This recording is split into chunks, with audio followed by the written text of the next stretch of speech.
Aujourd'hui en Belgique, avorter peut être très facile, mais ça peut aussi être très compliqué.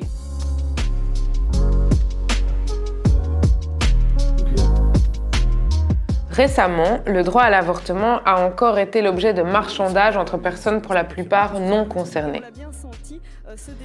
L'avortement, c'est un vécu très personnel qui dépend de chacun et chacune. Mais ça dépend aussi de là où vous allez et de sur qui vous tombez. En Belgique, on a le droit d'avorter, mais sous certaines conditions. Parce que si vous n'êtes pas dans ces conditions, il faudra peut-être aller aux Pays-Bas. Je vous explique. Imaginez une personne enceinte.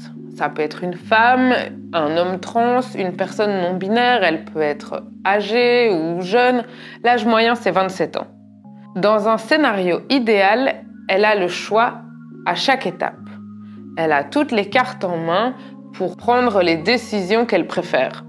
Par exemple, si elle veut que ça aille vite, elle peut prendre rapidement un rendez-vous et rencontrer quelqu'un.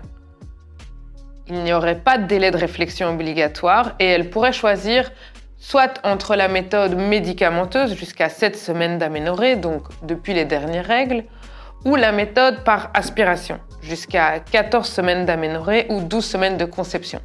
Si elle est au-delà de 12 semaines, en Belgique, elle ne peut plus avorter et elle doit aller aux Pays-Bas jusqu'à 22 semaines ou en Angleterre jusqu'à 24 semaines.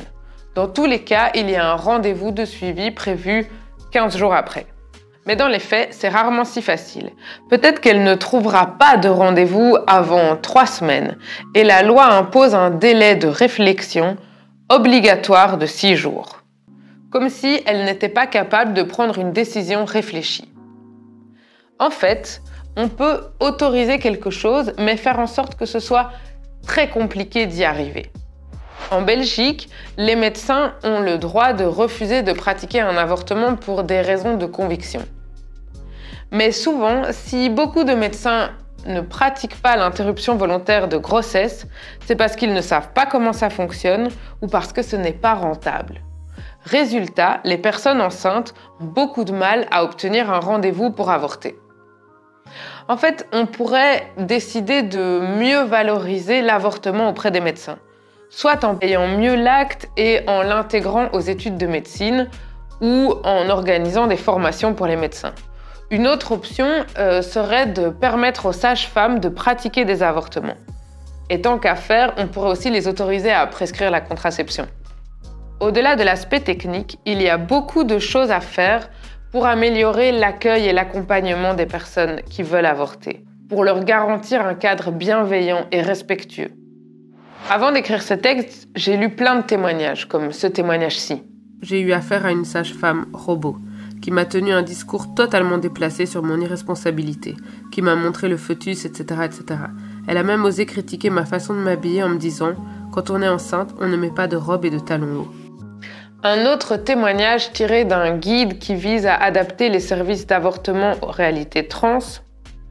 Michael tente d'expliquer qu'il est un homme trans et qu'il doit se faire avorter. L'employé de la clinique ne semble pas comprendre. J'ai lu de la culpabilisation, de l'humiliation, de l'infantilisation, et puis aussi des violences psychologiques ou gynécologiques. Derrière, on retrouve cette idée de contrôle des corps et des vies. Refuser à certains et certaines d'avoir un enfant, mais pousser d'autres à le garder. C'est plus possible et c'est plus acceptable en Belgique au XXIe siècle.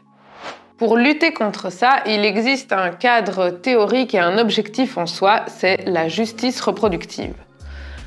Comme beaucoup de choses importantes, on doit ce concept à un groupe afroféministe.